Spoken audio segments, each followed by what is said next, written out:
Hello student, welcome to my YouTube channel physics easy. Physics easy में आपका बहुत बहुत स्वागत है स्टूडेंट। आज के इस वीडियो में स्टूडेंट हम लोग बात करेंगे रिफ्रैक्टिव इंडेक्स के बारे में, ठीक है। तो इस वीडियो में लास्ट तक बने रहेगा। कुछ हम लोग न्यूमेरिकल भी करेंगे अच्छे जो प्रीवियस ईयर बोर्ड में पूछे गए हैं। इसके अलावा हम लोग लॉज ऑफ रिफ्रैक्शन को भी डिस्कस करते हैं, ठीक है बेटा। तो सबसे पहले तुम लोग स्टार्ट करते हैं लॉज ऑफ रिफ्रैक्शन हमारा क्या होता है, ठीक है। तो कॉपी और पेन लेके बैठ जाइए, स्टार्ट करते हैं लॉज ऑफ रिफ्रैक्शन को। रिफ्रैक्शन क्या होता है, लॉज ऑफ रिफ्रैक्शन क्या होते हैं, ठीक है बेटा। अगर जिन लोगों को रिफ्रैक्शन नहीं पता है वो प्लीज मेरा वीडियो रिफ्रैक्शन ऑफ लाइट जाके देख सकते हैं, ठीक है बेटा। लॉज ऑफ रिफ्रैक्शन क्या होता है, इसके टू लॉज है।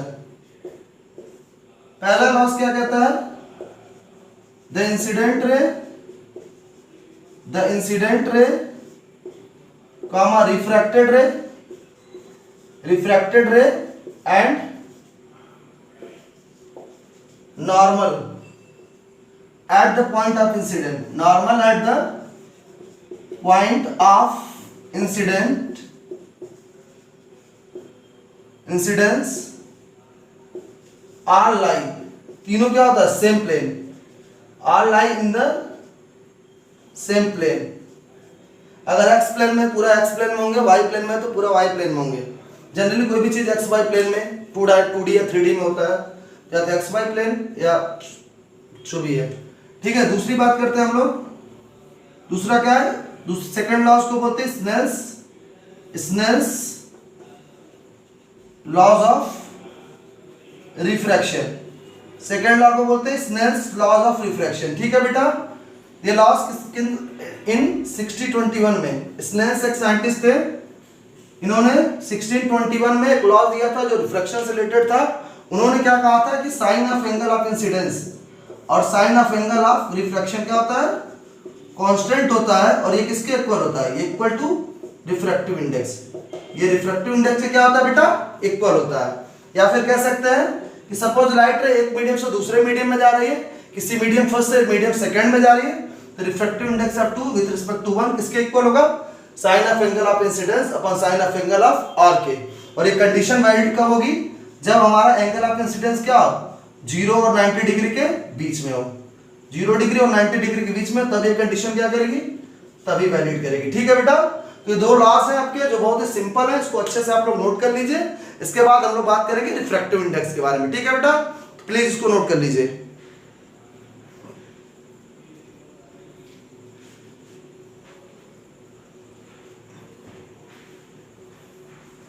आई होप आप लोग नोट कर चुके होंगे बेटा। अब बात करते हैं रिफ्रैक्टिव इंडेक्स के बारे में, जो कि बहुत इंपॉर्टेंट हमारा टॉपिक है और कई बार एग्जाम में पूछा गया कि व्हाट इज रिफ्रैक्टिव इंडेक्स। बहुत स्टूडेंट कंफ्यूज रहते हैं, समझ नहीं पाते, तो इसको प्लीज ध्यान से आप लोग नोट करिएगा। हेडिंग डालिए refractive index, refractive index, refractive index बेटा, ठीक है। पहली बात तो एक चीज बता दें कि लाइट रे जब एक मीडियम से दूसरे मीडियम में जाती है, या तो इसकी स्पीड इंक्रीज करती है या फिर उसकी स्पीड क्या होती है, डिक्रीज करती है। और इसकी वजह से क्या होता है, स्पीड इंक्रीज या डिक्रीज की वजह से क्या होता है, बेंडिंग ऑफ लाइट होती है, ठीक है बेटा।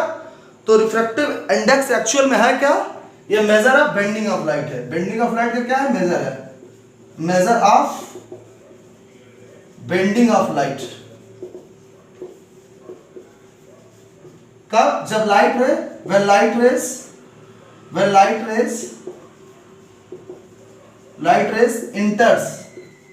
enters from one transparent medium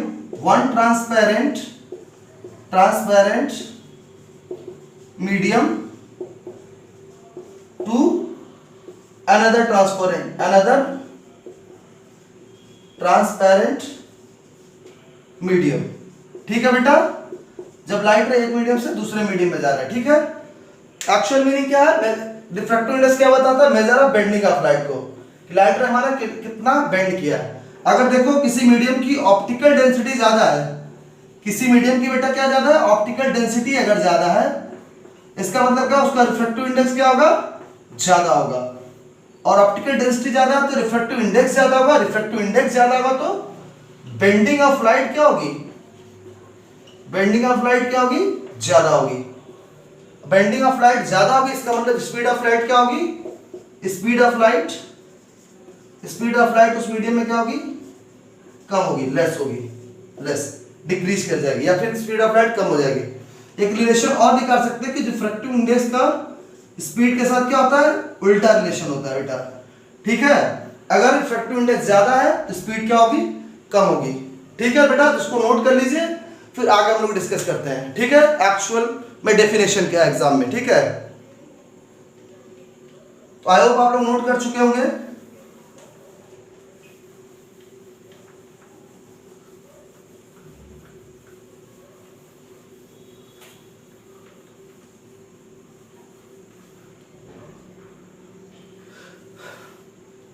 exam में डेफिनेशन आपको क्या लिखनी है, रिफ्रैक्टिव इंडेक्स को हम लोग एन से रिप्रेजेंट करेंगे या फिर म्यू से। ठीक है बेटा, तो एक्चुअल में एग्जाम में डेफिनेशन क्या पूछी जाएगी, रिफ्रैक्टिव इंडेक्स से क्या होता है, रिफ्रैक्टिव इंडेक्स इक्वल टू क्या होता है, speed of light in vacuum या फिर air upon speed of light in a medium. इसको बोलते हैं सी, इसको बोलेंगे वी। यहां से चीज लिख सकते हैं, रिफ्रैक्टिव इंडेक्स इक्वल टू क्या, सी अपॉन वी। ठीक है बेटा, यहां इस तरह के रिफ्रैक्टिव इंडेक्स को क्या बोल सकते हैं, इसको एब्सोल्यूट रिफ्रैक्टिव इंडेक्स भी हम लोग क्या कर सकते हैं, बोल सकते हैं। इसको हम लोग और क्या बोल सकते हैं, एब्सोल्यूट रिफ्रैक्टिव इंडेक्स बोल सकते हैं। ठीक है बेटा, refractive index equal to speed of light in vacuum upon speed of light in a medium. ठीक है बेटा, एक चीज याद रखना, रिफ्रैक्टिव इंडेक्स की कोई यूनिट नहीं होती है, रिफ्रैक्टिव इंडेक्स की नो यूनिट। कोई अगर कभी पूछे कि यूनिट क्या होगी, तो कोई यूनिट नहीं होती। क्यों, ऊपर यूनिट क्या होगी स्पीड की, मीटर पर सेकंड, नीचे यूनिट क्या होगी, मीटर पर सेकंड, दोनों कट जाएगा, इसलिए रिफ्रैक्टिव इंडेक्स की कोई यूनिट नहीं होती। ठीक है बेटा, इसको आप लोग नोट कर लीजिए अच्छे से, फिर आगे बढ़ते हैं।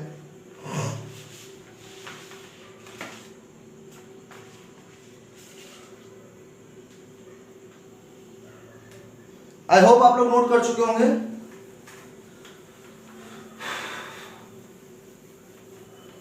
अब देखिए बेटा, बहुत इंपॉर्टेंट चीज क्या, सपोज हमारे पास दो मीडियम है, कोई मीडियम फर्स्ट है, मीडियम फर्स्ट मान लेते हैं एयर है, और दूसरा मीडियम क्या है, मान लेते हैं ग्लास है, कुछ भी है। ठीक है, ग्लास है, वाटर, कुछ भी। लाइट रे यहाँ से फॉल करेगी ऑब्लिक्वली और ऐसे बेंड हो जा रही है। ठीक है बेटा, यहाँ पे स्पीड कितनी है v1 और यहाँ पे स्पीड कितनी है v2, और हम कह सकते हैं v1 is greater than v2, ये कह सकते हैं। ठीक है बेटा, तो अगर हमको लिखना है refractive index of medium 2 with respect to 1, तो इसको क्या लिख सकते हैं, refractive index of medium 2 with respect to 1 क्या लिख सकते हैं, refractive index of 2 upon refractive index of 1, या फिर इसको और क्या लिख सकते हैं, रिफ्रैक्टिव इंडेक्स ऑफ 2 का मतलब c अपॉन v2 और रिफ्रैक्टिव इंडेक्स ऑफ 1 का मतलब speed of light in vacuum upon speed of light in medium first.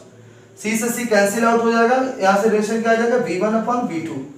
तो रिलेशन हमको और मिल गया क्या, refractive index of 2 with respect to 1 किसके इक्वल होगा, refractive index of 2 upon refractive index of 1 के, या फिर इक्वल होगा v1 अपॉन v2 के। इसका मतलब देखो आपको पता चल रहा है, रिफ्रैक्टिव इंडेक्स हमारा क्या है, रिफ्रैक्टिव इंडेक्स का स्पीड के साथ, रिफ्रैक्टिव इंडेक्स का स्पीड के साथ क्या है बेटा, रिवर्स रिलेशन या फिर उल्टा रिलेशन। अगर आपको कोई पूछे कि refractive index of glass with respect to water दिया, इसका मतलब क्या, refractive index of glass upon refractive index of water, या फिर इसको और क्या लिख सकते हो कि speed of water upon speed of glass, ये लिख सकते हो, ये एक्चुअल में मीनिंग है। ठीक है बेटा, अगर कोई पूछ गया refractive index of diamond with respect to water, इसका मतलब क्या, refractive index of diamond upon refractive index of water, या फिर speed of water upon speed of diamond, ये लिख सकते हैं। ठीक है बेटा, अगर हम आपसे कहें refractive index of 2 with respect to 1, इसका मतलब क्या, v1 अपॉन v2, ये लिख सकते हैं। समझ में आया क्यों, क्योंकि रिफ्रैक्टिव इंडेक्स का वेलोसिटी या सॉरी स्पीड के साथ क्या है, उल्टा रिलेशन। ये चीज को आप लोग बहुत अच्छे से याद रखिएगा बेटा। ठीक है, तो आपको नोट कर लीजिए। इसके बाद कुछ न्यूमेरिकल करते हैं जो कि एग्जाम में पूछे गए हैं। ठीक है बेटा, जिसको पहले आप लोग नोट कर लीजिए।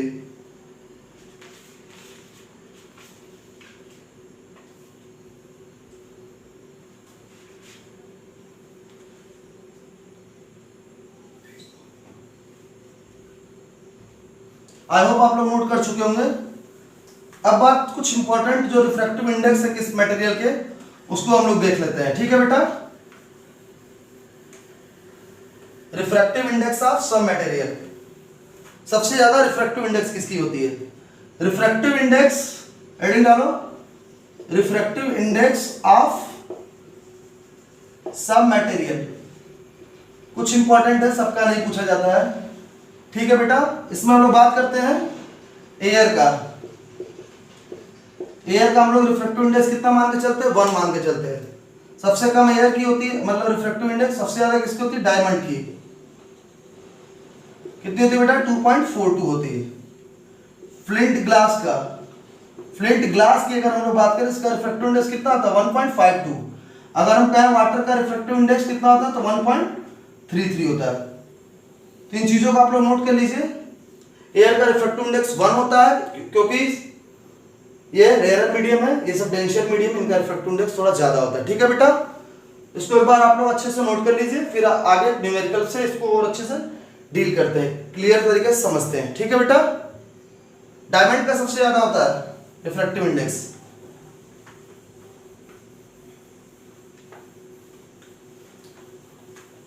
अब बात करते हैं न्यूमेरिकल के बारे में बेटा, बहुत इंपॉर्टेंट न्यूमेरिकल है, इसको आप लोग अच्छे से देखिएगा। न्यूमेरिकल, ठीक है बेटा, आप लोग पढ़ाई आई होप अच्छे से कर रहे होंगे। कोविड का टाइम चल रहा है, घर पे है, अच्छे से पढ़ाई करते रहिए। आप ही लोगों के लिए वीडियो बन रहा है। यहाँ पे मान लो 2 मीडियम है, एक मीडियम मान लो एयर है, दूसरा क्या है? ग्लास है। ठीक है, लाइट रे ओब्लिकली फॉल हुई और ऐसे बेंड हो गई। ठीक है, यहाँ पे V1 है, वेलोसिटी ऑफ एयर और वेलोसिटी ऑफ ग्लास है। ठीक है, और दिया है कि सब रिफ्रैक्टिव इंडेक्स ऑफ, इस क्वेश्चन के लिए क्या दिया? Refractive index of glass with respect to air क्या दिया? 1.5। और क्या दिया है? Speed of light in air, speed of light in air vacuum दिया कितना? 3 × 10⁸ मीटर पर सेकेंड। पूछा है what will be the speed of light in glass, इस मीडियम में। Speed of light in glass मतलब speed of light in medium में, इसमें स्पीड ऑफ लाइट क्या होगी? ग्लास में। ठीक है बेटा, तो हमको रिफ्रैक्टिव क्या निकालना है? रिफ्रैक्टिव इंडेक्स दिया हुआ, हमको speed of light in glass निकालना है। तो हम क्या करेंगे? फार्मूला लगाएंगे, refractive index of glass with respect to air equal to क्या? Velocity of air upon velocity of glass. ठीक है बेटा, हमको ये रिफ्रैक्टिव इंडेक्स की वैल्यू दी है, कितनी दी है? 1.5। और ये वेलोसिटी ऑफ एयर कितना दिया हुआ? स्पीड इन एयर कितना दिया? 3 × 10⁸ दिया है मीटर पर सेकंड। इसकी वैल्यू हमको निकालना है, speed of light in glass निकालनी है। इसको हम लोग और क्या लिख सकते हैं? 1.5 को 3/2 लिख सकते हैं। 3 से 3 कैंसिल आउट हो जाएगा। Vg इक्वल टू क्या हो जाएगा? 2 × 10⁸ मीटर पर सेकेंड। जब लाइट रे एयर से ग्लास में गई, उसका रिफ्रैक्टिव इंडेक्स कितना निकल गया? 2 × 10 उसकी स्पीड ऑफ लाइट कितनी निकल गया? 2 × 10⁸ मीटर पर सेकेंड। ठीक है बेटा, देखो यहाँ पे स्पीड कितनी थी? 3 × 10⁸। यहाँ पे कहाँ पे कितनी हुई? ग्लास की वजह से 2 × 10⁸ मीटर पर सेकेंड। स्पीड चेंज की वजह से क्या हो गया? यहाँ पे लाइट बेंड भी कर गया। ठीक है बेटा, आई होप ये न्यूमेरिकल समझ में आ गया। दिया refractive index of glass with respect to air 1.5, speed of light in air दिया 3 × 10⁸। हमको पता करना था कि जब लाइट रे एयर से ग्लास में आती है तो ग्लास में इसकी स्पीड ऑफ लाइट कितनी है, तो हम लोग इस फार्मूले से निकाल लेंगे। ठीक है बेटा, इस फार्मूले को आप लोग अच्छे से नोट कर लीजिएगा। एक और क्वेश्चन देखते हैं जो आपके बोर्ड में पूछा है।